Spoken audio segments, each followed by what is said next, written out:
Corporate affairs यानी किसी corporate company में अपने कॉलीग या फिर बॉस के साथ एक्स्ट्रा मैरिटल अफेयर के ऐसे कई वियर्ड केसेस सुनने मिल रहे हैं। ये ओयो में क्या होटल में क्या करने आए हो? ऑफिस जाना था ना तुम्हें? क्या कर रही है तू यहाँ पे? किसके साथ आई? आइए किसके साथ? नीचे किसके साथ आई? किसी के भी साथ आई हूँ। तुझे क्या मतलब? तेरे तो मैं पैर बजाऊंगी हमने। तू क्या जानता है? तेरे जितनी बेटी है इसके और यार इसके आधी उम्र की लड़की है ये। रात को उसके साथ वीडियो चैट करता है। ये सारी चीजें क्या है पापा? आप ये सब उसके लिए कर रहे हो? साल 2020 गुड़गांव में एक सॉफ्टवेयर इंजीनियर ने अपने प्रेग्नेंट वाइफ को कोविड लॉकडाउन के पहले उसके घर इंदौर में छोड़ा और वो वापस गुड़गांव आ गया।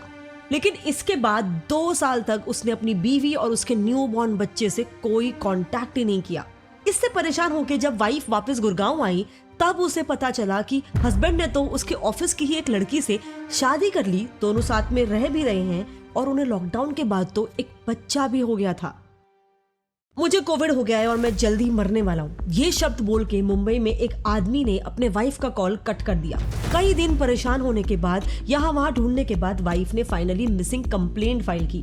तब फिर पुलिस इन्वेस्टिगेशन से पता चला कि वो आदमी तो मरने का बहाना बना के अपने कॉलीग के साथ इंदौर भाग गया था।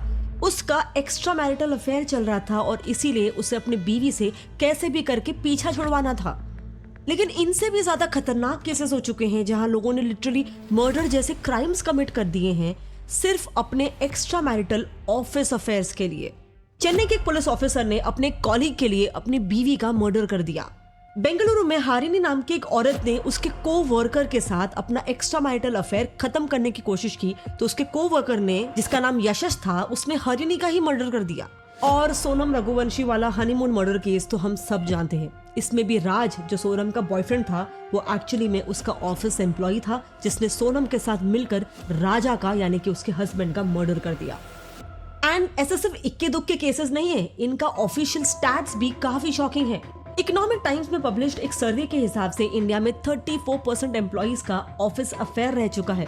34% यानी हर 3 में से 1 इंसान का अपने जिंदगी में कभी ना कभी ऑफिस में एक्स्ट्रा मैरिटल अफेयर रह चुका है, which is a very concerning figure.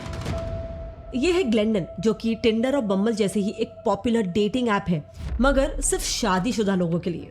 And दिसंबर 2024 में ग्लेंडन ने अनाउंस किया कि इंडिया में उनके ऐप के यूजर्स में एक मैसिव 270% का इंक्रीज हुआ है, which is again a huge figure. इसी ऐप के सर्वे से पता चला कि 25% इंडियंस जो कॉर्पोरेट्स में काम कर रहे हैं वो अपने स्पाउस को चीट कर रहे हैं। एंड सबसे अनफॉर्चुनेट बात यह है कि इन्हें इसका कोई गिल्ट भी नहीं है। सर्वे में 71% वुमेन और 61% मेल्स ने कहा कि वो एक्स्ट्रा मैरिटल अफेयर्स को कोई इमोरल बात नहीं मानते हैं, विच क्लियरली शोज कि हमारी सोसाइटी धीरे धीरे बहुत ज्यादा बदल चुकी है। एंड डेटा की क्या जरूरत है, सोशल मीडिया पे तो ऐसे वीडियोस की आपको भरमार मिल जाएगी जहां एक पार्टनर को चीट करते हुए पकड़ा गया है एंड दूसरा पार्टनर चिल्ला रहा है। घूम ली देख लिया मैंने। क्या हो गया? पीछे नंगे हाथ पकड़ा ना, चल कर कर लिया मैंने। क्या कर रहे हो अंकल? Happy birthday. मेरा शौहर ही नहीं, इस बच्चे का बाप है और ये आज दूसरी शादी कर रहा, मुझे बोला मैं 3 दिन के लिए हैदराबाद जा रहा हूँ। हाँ, ये दुनिया से कहान हो गया, खत्म हो गया, सारा कुछ खत्म हो गया। ये हमारी पत्नी है, शादी मैं किया उनसे, शादी हम किए इनसे, आप आ रहे हो यहाँ पे लिया 2020 से चल रहा है। 2020 से चल रहा है। सो आखिर इंडिया में सडनली ऑफिस अफेयर्स इतने तेजी से कैसे बढ़ रहे हैं?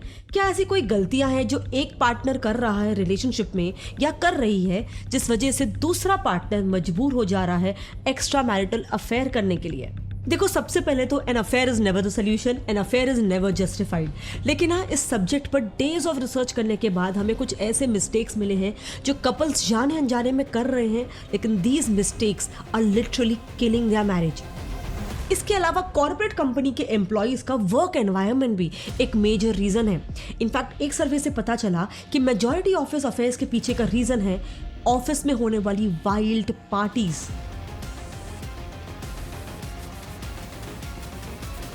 स्पेशली आईटी और बीपीओ सेक्टर्स में जहां नाइट शिफ्ट्स या फिर ग्रेवयार्ड शिफ्ट्स बहुत ज्यादा कॉमन है।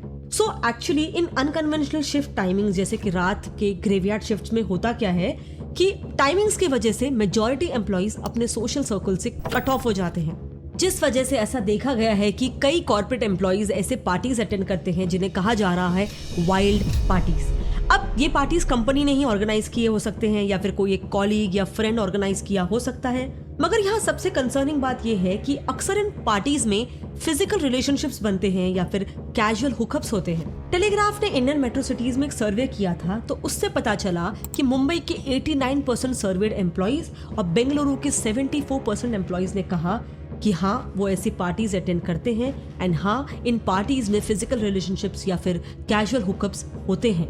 एंड लगभग 19% लोगों ने ये भी बताया कि हाँ ऐसे ही ऑफिस पार्टीज की वजह से ही उनके ऑफिस अफेयर्स की शुरुआत हुई थी। In fact journal of marriage and family के एक स्टडी ने तो ये तक सीधा कह दिया कि नाइट शिफ्ट्स किसी भी मैरिटल रिलेशनशिप्स की लॉन्ग टर्म हैप्पीनेस के लिए टॉक्सिक है, क्योंकि उनका ऑब्जर्वेशन था कि जिन नाइट शिफ्ट करने वाले कपल्स की शादी को 5 साल से कम हुए थे और उन्हें एक बच्चा भी था, वो कपल्स डिवोर्स लेने के लिए 6 टाइम ज्यादा लाइकली थे एज कम्पेयर टू वो कपल्स जो डे शिफ्ट में काम करते थे। सोचो, सिर्फ शिफ्ट के टाइमिंग्स एक अच्छे खासे मैरिज को डिवोर्स तक ला सकता है। एंड ये नाइट शिफ्ट्स एक ग्लोबल प्रॉब्लम है। हाँ, क्लेयर रीड जो कि यूके की एक लॉ फर्म में सीनियर एसोसिएट है, उन्होंने बताया कि उनके यहाँ जितने भी कपल्स नाइट शिफ्ट की वजह से डिवोर्स लेने आते थे उनमें से 80% डिवोर्स वाले कपल्स इनफिडिलिटी यानी अफेयर्स की वजह से ही डिवोर्स ले रहे थे। But of course Indian employees का सिर्फ एक ही परसेंटेज नाइट शिफ्ट्स में काम करता होगा, मेजॉरिटी एम्प्लॉइज तो नॉर्मल डे शिफ्ट्स में ही काम करते हैं, राइट? सो ऐसे में इन एम्प्लॉइज के अफेयर्स के पीछे क्या रीजंस हो सकते हैं? वेल, एक बहुत ही इंटरेस्टिंग डेटा सामने आया है। इकोनॉमिक टाइम्स के सर्वे में ये बात पता चली कि 55% वर्कप्लेस अफेयर्स एम्प्लॉय और बॉस के बीच में हो रहे हैं। एंड यही है हमारा reason number 2, affair for career growth. आज Indian job market is at its worst. 47% professionals उनकी करंट सैलरी से बिल्कुल भी खुश नहीं है। कई लोगों को एजुकेशन लोन भरने में तक प्रॉब्लम्स आ रही हैं एंड पिछले 3 सालों में इंडियन बैंक्स के स्टूडेंट्स जिन्होंने लोन्स लिए लेकिन अब वो डिफॉल्ट कर चुके हैं, इनकी मात्रा 142% से बढ़ चुकी है। 50% इंडियंस को पिछले साल लिए लोन की EMI भरने में प्रॉब्लम्स हो रही है and the scariest data of all, 75% Indians के पास कोई इमरजेंसी फंड है ही नहीं। यानी अगर किसी दिन अचानक से उनकी जॉब चली गई तो उनके सर्वाइवल पे एक बड़ा क्वेश्चन मार्क आ जाएगा। 75% इंडिया जैसे एक 140 करोड़ की आबादी वाले देश के लिए ये एक बहुत बड़ा नंबर है, वो भी एक ऐसे दौर में जहां छोटे ऑफिस से लेकर टॉप मल्टीनेशनल कंपनीज में मास लेऑफ्स जारी है।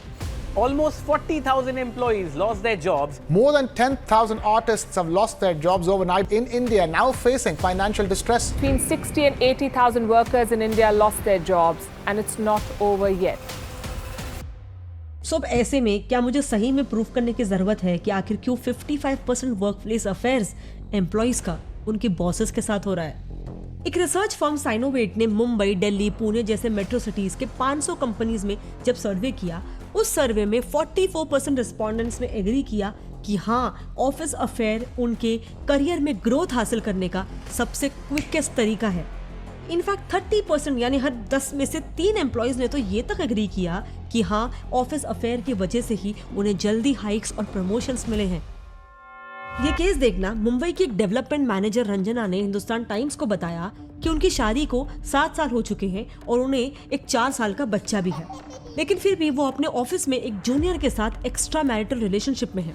अब इस अफेयर का जस्टिफिकेशन उन्होंने ये दिया कि वो और उसके हस्बैंड सुबह 8 बजे निकल जाते हैं और रात को लेट 9 बजे घर आते हैं। सो ऐसे में उनके पास एक दूसरे से बात करने का टाइम ही कहाँ है। इसीलिए उनका मानना है कि अगर उनके ऑफिस अफेयर से उन्हें इमोशनल फुलफिलमेंट मिल रहा है और उनके जूनियर को इससे करियर में ग्रोथ मिल रहा है तो उस अफेयर में गलत क्या है।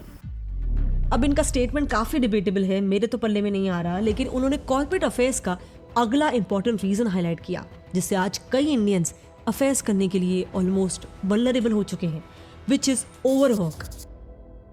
आज इंडिया में 70% एम्प्लॉइज ओवरवर्क्ड फील कर रहे हैं। इंडिया के IT सेक्टर का ही एग्जांपल ले लो, वहां तो हर 4 में से 1 एम्प्लॉय हफ्ते में 70 आवर्स काम करता है, मतलब ऑलमोस्ट 10 से 11 घंटे एवरी डे। ऊपर से इंडिया का एवरेज ऑफिस कम्यूट टाइम भी 55 मिनट्स है, मतलब एक एम्प्लॉय के करीब 12 घंटे तो ऑफिस के लिए ही चले जाते हैं।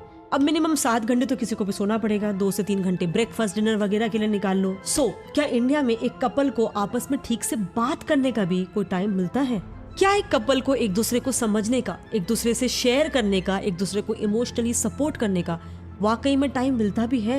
एंड नहीं, मैं इसके वजह से होने वाले अफेयर्स को बिल्कुल भी जस्टिफाई नहीं कर रही हूँ, लेकिन जब तक हम प्रॉब्लम्स को अच्छे से समझेंगे ही नहीं, तब इसके सोल्यूशंस कैसे निकलेंगे? अब office stress, overwork and weird timings में आप ऐड कर दो अरेंज्ड मैरिज सेटअप के एडेड इश्यूज। देखो, हर रिलेशनशिप को स्ट्रॉन्ग बनाने के लिए ये 6 पिलर्स जरूरी है।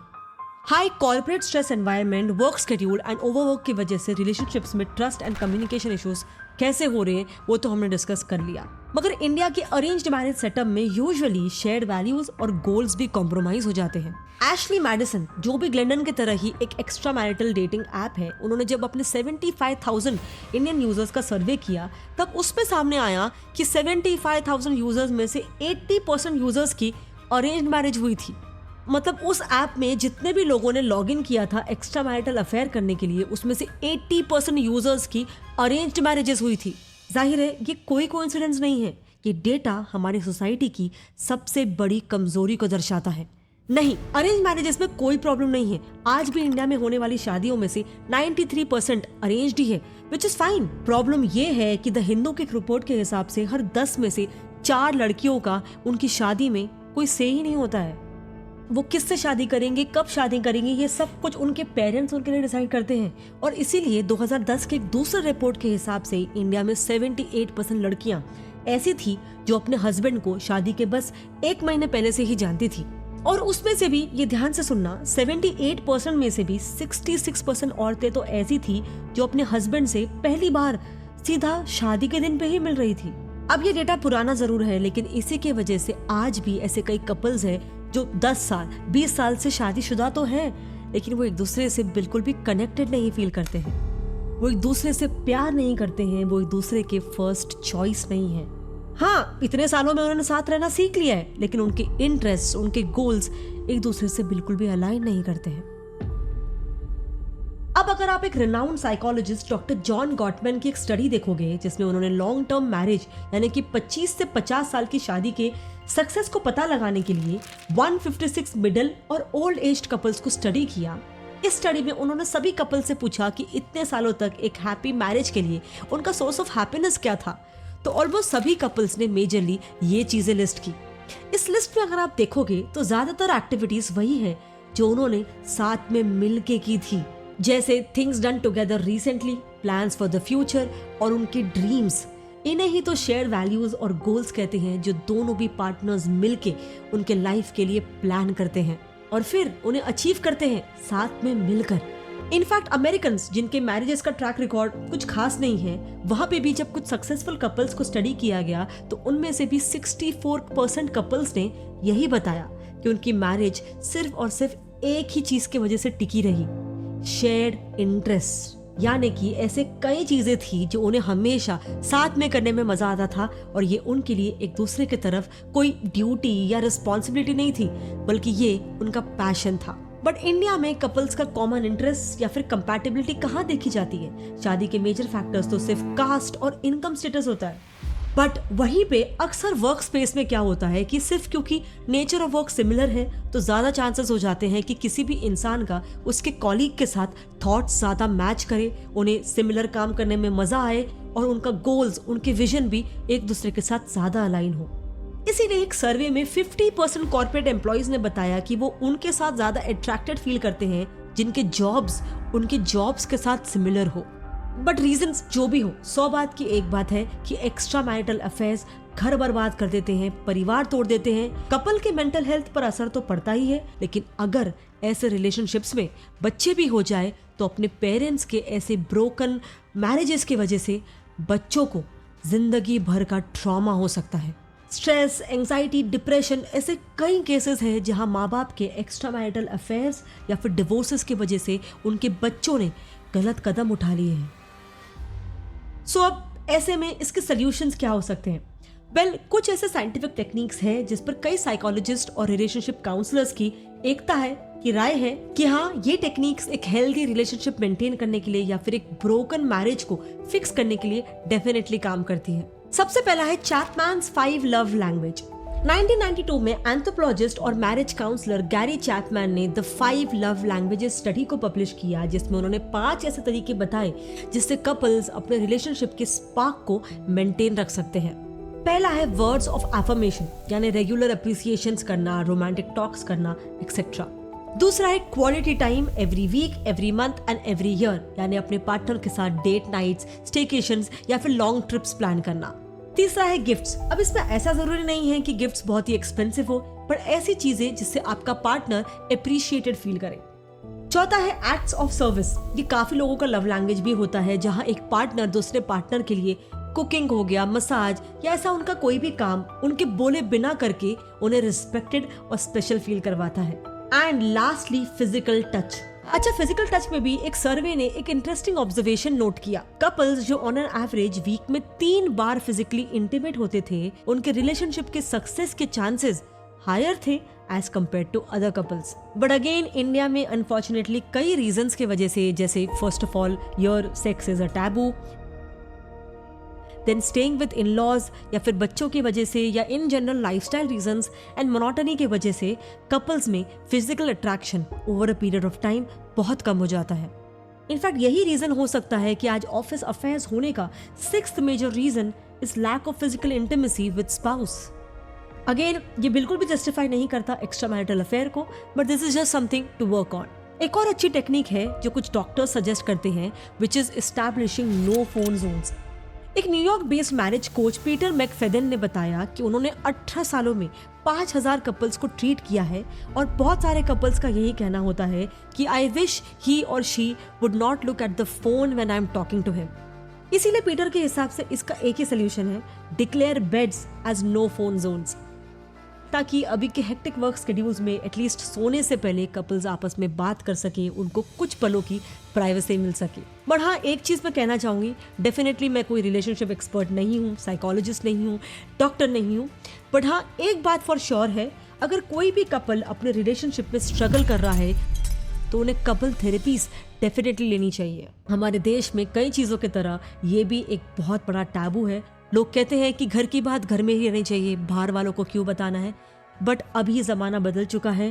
डॉक्टर्स के सामने अपनी कंसर्न्स को शेयर करके, रिलेशनशिप काउंसलर्स या फिर कोचेस से बात करके, एक हेल्दी डिस्कशन करके आपकी मैरिज काफ़ी हद तक इम्प्रूव हो सकती है। एंड फाइनली सबसे पावरफुल सोल्यूशन है सही पार्टनर चूज करना, एंड फिर उनके साथ ग्रो करना, कम्युनिकेट करना और एक मीनिंगफुल रिलेशनशिप को बिल्ड करना। देखो, आपकी जिंदगी का सबसे इम्पोर्टेंट फैसला जो आप लोगे वो है कि आप किसके साथ अपना फ्यूचर शेयर करना चाहते हो। What's the most important decision you're going to make in your life? What do you think it is? Who you marry? The spouse. The most important decision you make in your entire life is the spouse. Because the wrong one is a disaster. The right one is fantastic. क्योंकि ये कोई छोटी investment नहीं है, ये आपकी पूरी life का फाउंडेशन है। इसमें आप 1% का भी कॉम्प्रोमाइज अफोर्ड ही नहीं कर सकते हो। आपको अपने पार्टनर की स्ट्रेंथ ही नहीं, उनकी सभी कमजोरियां, सभी खामियां भी अच्छे से पता होनी चाहिए। एंड हाँ, a perfect partner is a myth. Long term relationships तब बनती है जब दो लोग फ्लॉज के बावजूद एक दूसरे को एक्सेप्ट करने को और एक दूसरे के लिए ग्रो करने को तैयार होते हैं। आफ्टर ऑल, रिलेशनशिप्स में परफेक्शन नहीं, प्रोग्रेशन मैटर करता है। Hope this helps. अगर आपको ऐसे वीडियोस पसंद आते हैं तो आप मेरा ये वाला वीडियो भी चेकआउट कर सकते हो। मिलते हैं अगले वीडियो में, तब तक के लिए जय हिंद।